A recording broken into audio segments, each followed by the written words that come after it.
John, how are you feeling about not running the marathon this year? Yeah, I'm Finally a got little your bummed. decision. I kind of Yeah, saw it coming, though. Unfortunately, yeah, I don't know how you could have organized a road race of 30,000 people in this situation. Hopefully, next April we'll have kicked this virus and things will be back to normal. yeah, definitely. I think for you and the other runners, and I guess the city, it's good to just at least have the peace of mind knowing there's a decision and Yeah, it's no longer up in the air either way. better to have it than kind of keep wondering. Yeah, I agree. Definitely, definitely. All right, I think we're good to get started. Obviously, a little bit, crazy times in society, unfortunate times around the country, around Boston. Um, John, I guess we'll start with obviously the protests going around the city, some of the looting that's happened. I think obviously unfortunate circumstances that have led to this. If you could open with talking about kind of the impact that this is going to have around the city on businesses, things like that, I think everyone would value kind of your perspective on things to get this started this morning. Sure, it was horrifying to see sort of what was a very peaceful protest end that way on Sunday night in Boston. I kind of never thought I'd see the day where I'd see like the Back Bay and downtown Crossing damaged by like that. It was really a sad day in Boston. I think the impact is obviously huge for the businesses, especially small businesses, where this is the only outlet that have to rebuild. Most of them, or at least many of them, have been closed because of COVID. So this is an added, hurdle to rebounding. Some will have insurance that'll cover it, and some will be wiped out completely. I think the impact on the city long term, just from talking to people yesterday, the thinking is if this isn't a regular occurrence, it's probably not going to have much of a long-term negative impact on people choosing to work downtown, live downtown, even though obviously it's a scary situation. If it doesn't repeat itself, then the impact for the broader economy will be pretty muted. I do think that this is just one more blow to entrepreneurs who might think about opening a retail store or restaurant. It's already very challenging. It's becoming much more challenging, and I think this, if you're going to open in a busy city, you might think twice about that after watching what happened Sunday night. And obviously we've seen some of the violence continue in other cities. Unfortunately, Worcester got hit a bit last night. Providence got hit a bit last night, and certainly some of the other cities around the country have been affected. So I think the impact long-term impact hopefully will be minor, but I think some businesses, potential business owners might think twice about if they're going to reopen. Man, maybe I don't want to be in such a busy area. Yeah, it was wild to walk down even Boylston Street. Some of the businesses were boarded up before the violence happened. It seemed like some businesses were just kind of almost expecting kind of what Yeah, happened. the ones that it turned out. I mean, if you'd asked me last week, should I board up my business, I would have said, no, it seems crazy to have to do that. But the Yeah, ones that did were the ones that survived unscathed. yeah, They were smart, and maybe in their mind it was a 10% chance something bad would happen. I mean, obviously, but at this point of Sunday, when there were some problems in other cities, maybe even 20%, it was not worth the risk. Still surprising to me how things devolved. definitely. One more question on this, and then we'll move on. But you mentioned insurance coverage. What actions, if any, can if a business owner is listening to this, or anything like that, what actions should or could businesses take to I guess one, protect if there's going to be more violence, but two, if a business has been affected, what steps could be taken to recoup some of the losses, or provide, inventory protection and things like that? Is it only insurance, or what else could businesses do? Well, I'm not an expert on property and casualty insurance, but the way I see it, it's treated similarly to fire, in that you really have to categorize what you have, and then be ready to make those claims after the incident. You should look at the policies. I would think most business policies would cover this sort of problem. Certainly there's, retailers are covered for theft. But, you gotta obviously look at the fine print. There are no, as far as I can tell, there haven't been any programs rolled out, public assistance programs rolled out for businesses that affected by this. But I would think that some of the grant programs that are geared for people affected by COVID, if you haven't looked to take advantage of them and you were affected by this, that might be a place to go. Gotcha. Yeah, it should be interesting to see. Hopefully, if businesses are part of phase 2 or phase 3 and beyond, they can at least stay on schedule, because they already have those types of delays and restrictions in place. We have a couple other things to talk about. Just wanted to remind everybody, if you do have a question, the Q&A button should be at the bottom of the screen. Feel free to drop a question in there as you're listening, and it will pop up on our end, and we'd be happy to take any questions. Jon, let's talk a little bit about the lawsuit that's going on around evictions. We were just talking about this before we went on live here. Could you share with kind of the audience what you're hearing about this lawsuit and what it entails? Yeah, sure, Alex. Those listening may know that evictions were put on hold by actually state law passed in April in Massachusetts, essentially preventing all but the most egregious reasons for evicting someone. Non-payment of your lease is not a reason to evict someone in Massachusetts right now. That hold is in place. The moratorium is in place until right now until the middle of August, or until the state of emergency is lifted by the governor. This lawsuit was filed on behalf of two landlords who are essentially small business owners. They're not like giant corporations. They're barely getting by, and they feel it's unjust, and they feel that the legislature overstepped their bounds. There are various constitutional aspects that they're challenging in the lawsuit, and it's right before the Supreme Judicial Court. The Supreme Judicial Court has acted very quickly, which is unusual, and I have to applaud the court for doing so, on two other cases involving rights during the pandemic. So I think we'll hear very quickly from the SJC on this case. I'm not a legal scholar, so I can't pretend to say how the court will decide, but it could really open up. I mean, there's as many as 15,000 evictions that could be pending. And I kind of see it from both sides. I mean, it's a tough time to put someone out on the street. I think landlords need to be understanding of the concerns that their tenants are facing. But I do think there are legitimate examples of tenants that are taking advantage of the situation as well, and just not paying their lease just because they know they don't have to. And that creates a real challenge.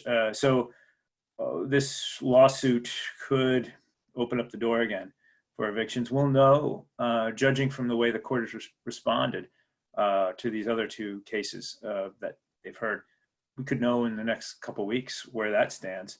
The thing about, you might say, well, if the moratorium is going to expire in August, why not just wait till then? I mean, aside from the fact that some of these landlords will really need the money to pay their bills, the governor has the authority to continually extend this as long as it's necessary to protect people during the pandemic.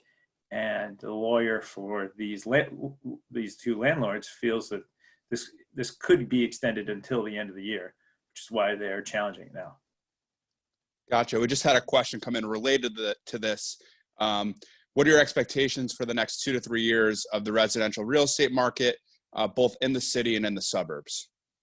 Yeah, so I'll talk about property sales, ownership. I think Boston, it's even with the low interest rates, it's a challenging time to buy in Boston and in the surrounding communities, nearby communities, because there's just so little inventory. I think people are not selling right now if they don't have to, because they feel like they're not going to get the best price for their property. And what that has turned out is the people who are selling are finding their homes they're finding good value for their homes. I mean, the Warren Group just put out the median sale price for April, and it was a new record. The sales volume's down, but the inventory is down. And so the law of supply and demand pretty much means right now prices are going to continue to stay high. I think, maybe things will level off, but I would be surprised that now we're in the middle of a pretty serious downturn. I would be surprised to see property values go down much in Boston or in the, sort of near suburbs. I do think the suburbs, I think what we've seen with the pandemic has sort of showcased the benefit of living in suburbs. And I think that long-term that might help the real estate market in the suburbs. From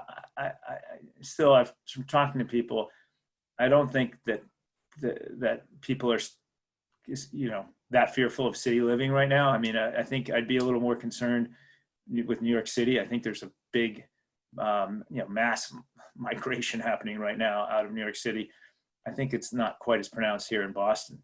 I think you might see some who would be like, that's it. If I can work remote and I can kind of live, on Cape Cod or in New Hampshire with my family, I think that's what we're going to do. So it'll be some action like that, but I don't think it's going to really hurt property values too much, which is good for owners, but not so good for buyers. I do think that we're seeing a whole new world in terms of work from home with companies that are, when we get out of the pandemic, almost every company is going to be much more, at least with white collar office workers, much more flexible about people who want to work from home. And so that will change the dynamic a little about with real estate. There's no doubt about it. Definitely. What about like renting around the city? Because if industry remains either shut down or the recovery is a lot slower than we're hoping for or expecting, rent prices, Boston's not a cheap place to rent an apartment or a house. Do you think that might be a challenge in terms of the rental market, in terms of, I understand the value of owning a home, might either be the same or go slightly up just because of supply and demand. But for renters who are usually, on the younger side, usually working at, the mid-sized to large companies around the city of Boston, if those companies are remote, my thought is there might be a concern that there just might not be as much demand in the rental market. And because people are working remote, like you mentioned, they can work from anywhere, and they might either choose to live elsewhere, or just realize that, the current pricing in the Boston market for apartment rentals, myself, I'm one of them. I rent an apartment. It's obviously not cheap to live in the city. What are kind of your thoughts around that? Like if there's a demand problem for these, small and large landlords that are renting properties, there could become an issue with, pricing the way that it is and kind of the future of the city. What are kind of your thoughts around the rental side? Well, it's interesting you mentioned that. I think the dynamic's very different with rentals. I think rentals, because of supply and demand, rentals have been even more overheated than home purchases in the Boston area. I don't think we've built enough rentals, particularly in the mid-range rentals that most people can afford. I don't think we've built enough to accommodate the demand in the last few years. I do think that's going to level off. You have two things at play. One thing you mentioned, work from home. I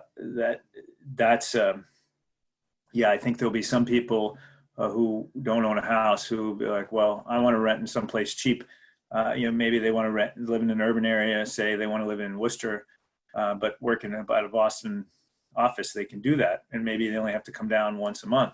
I think that you're going to see, landlords are not going to be able to charge what they used to charge.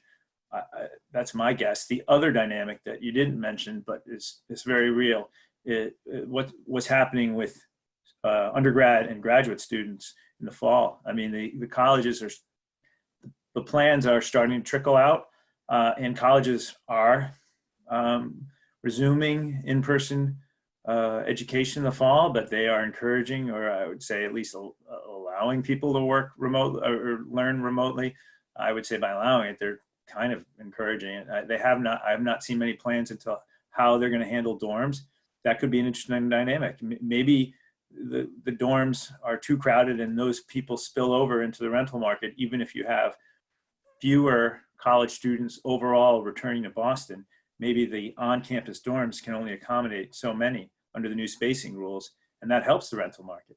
Or, maybe it's simple, maybe if only 2/3 of the colleges or college students return in the fall, that hurts the rental market. It's hard to say because we just don't know how the colleges are going to plan their dorm layouts in this new era.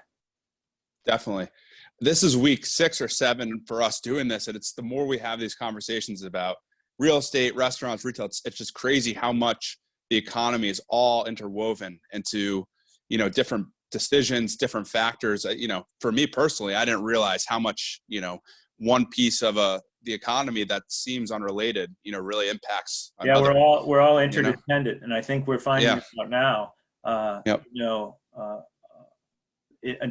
Until this recession, hospitals and universities were, I would say, relatively unscathed during all recessions.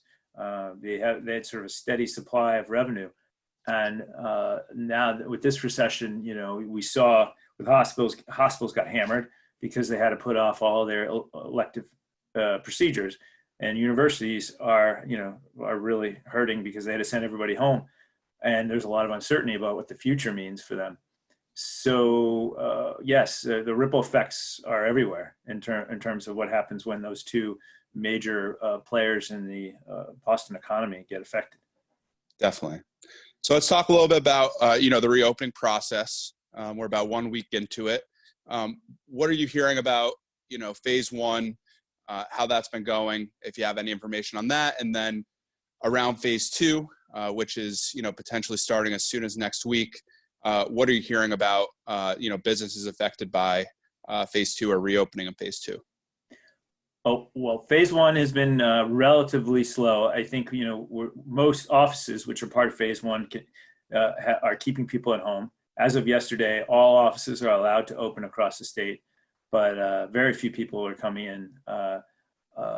Maybe the violence of Sunday night deterred a few companies that would have brought people in. But for the most part, the reason why people weren't coming in is their employers have already adopted work from home plans to keep people home for several weeks at least, if not the entire summer. And I've heard some people talk about going the entire year. So that's a slow ramp up, bringing people back to the offices. Manufacturers, the difference is some of the manufacturers are shut down completely. So they have to get going, as opposed to office workers who could work from home. So you're seeing that happen. You're seeing some of the manufacturers, some of them were open and making personal protective equipment. And now they're sort of ramping up their regular lines of manufacturing as well while that's happening. The other big sector that opened up was construction. And, depending on the town and the project, construction's kind of revving back to life. For the most part, from what I can hear, the construction projects are going pretty much full steam ahead now with new protective measures in place. So phase 2 could begin as soon as next Monday. We probably won't find out until this weekend, unfortunately, whether that's the case. The governor is really looking at health standards in terms of the spread of COVID and its impacts in terms of hospitalizations and fatalities. And so phase 2 could take another few weeks to open, depending on that. But I think most people are hoping, fingers crossed, that it opens up next week. We got a whole long list of businesses that are in phase 2 that just came out. Retail stores, their new rules saying, you have to have the number of people that can be in your store are limited based on the size, and that's that. But they can reopen on Monday, and that's crucial because for now they've really had limited. Many stores have been able to do delivery, and more recently curbside pickup, but it's been pretty limited. So they're eager to get going. Restaurants is a big question mark. They can open up outdoor dining next week, but indoor dining, which could be part of phase 2 or is expected to be part of phase 2, still doesn't have a date. I know a lot of restaurant owners are very upset. They want a firm date about when they can open indoor dining in a safe way. The interesting thing that came out is that childcare is part of phase 2 now, which means that childcare centers could open with really significant restrictions starting next week, as opposed to June 29th, which was the governor's original plan. But what we know of, kids are going to have to stay away from each other. They're going to have to wear masks. There are all sorts of new rules that'll be in place for childcare and for summer camps that will make it a very different experience for kids. So that's the thing to keep an eye on, I think, is whether the governor will, give phase 2 the green light. And we might not know until this weekend whether that happens, but there are a lot of businesses and I'd say a few parents that are eager to find out whether, we can go ahead with phase 2. Definitely. Yeah, I know hair salons was part of part 1, barbershops too. I got my first haircut, obviously, since the quarantine last week. And the experience was, obviously barber had the shield, the mask, was wearing gloves, sanitized the chair, was sanitizing the equipment. And we have a lot of hair salons that are part of the small business community. And we heard a lot of positive things about the reopening process from them, both, logistically in terms of, the PPE and things like that. But also just, being able to see, their clients and customers for the first time in months. We only heard positive things coming out of our group. Obviously, I'm sure it's an adjustment to, reopen the doors regardless of the business and regardless of the phase. But we only heard positive things. So definitely a step forward. From what you're hearing, around phase 1 and, looking ahead to phase 2, do you think that, businesses are going to be able to, help rejuvenate the city from a morale standpoint, getting people out of their, homes and apartments for the first time? What are kind of your expectations around, I guess more the social side of things? Obviously the weather is getting nice. You mentioned the long list of businesses. What are kind of your expectations around, what this will do for the city?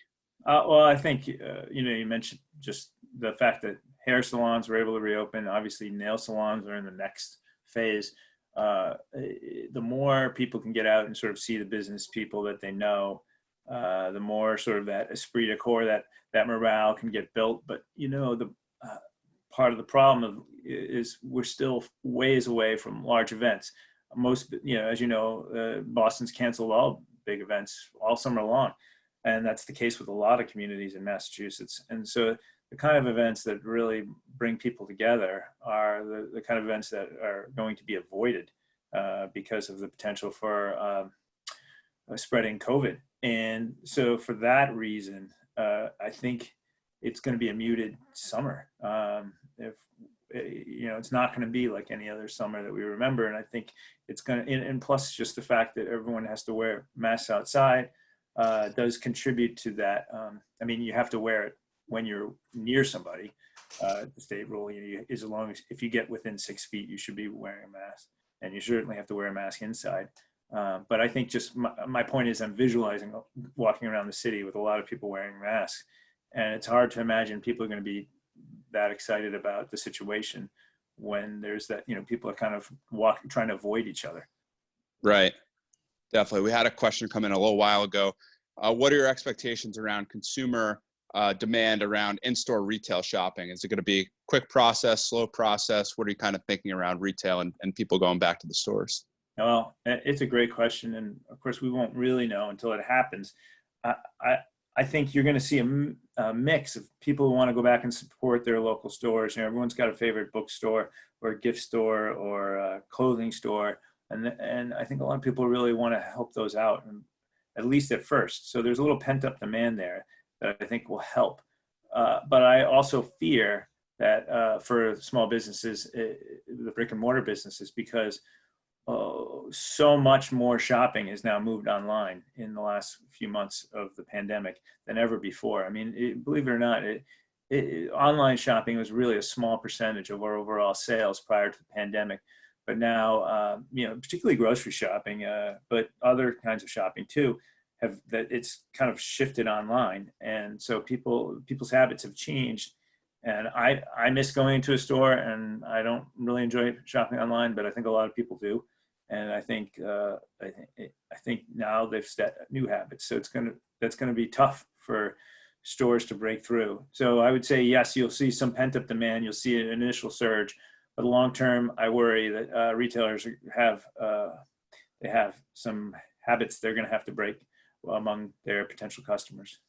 Definitely. As phase 2, gets going, and phase 3 and beyond with the reopening, it should be interesting to see, both business habits and, consumer habits, and see, what sticks, what's temporary in terms of, the habits and the trends. So it should be interesting to track all that.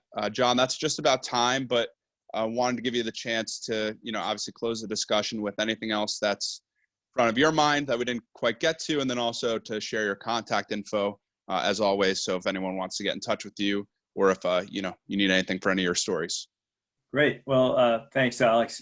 Please, it's always great chatting with folks in our small business community. It's been kind of an amazing thing to hear from everyone over the last few months and what they've been through. It's been inspiring, even in the financial tragedy that so many people have faced. If you've got any questions or tips, please email me at jon.chesto@globe.com. That's Jon, no H, jon.chesto@globe.com. I hope I get to hear from some of you, and look forward to seeing you again on this channel sometime soon. Definitely. Thanks everybody for tuning in this morning. Hope everyone is staying well, staying safe out there. Jon and I will be back either next Tuesday or the following Tuesday, and looking forward to taking more of your questions and discussing more things then. Thanks a lot for your time this morning, Jon. Really appreciate it. It's great to see you, Alex. Yeah, likewise. Stay well, everybody.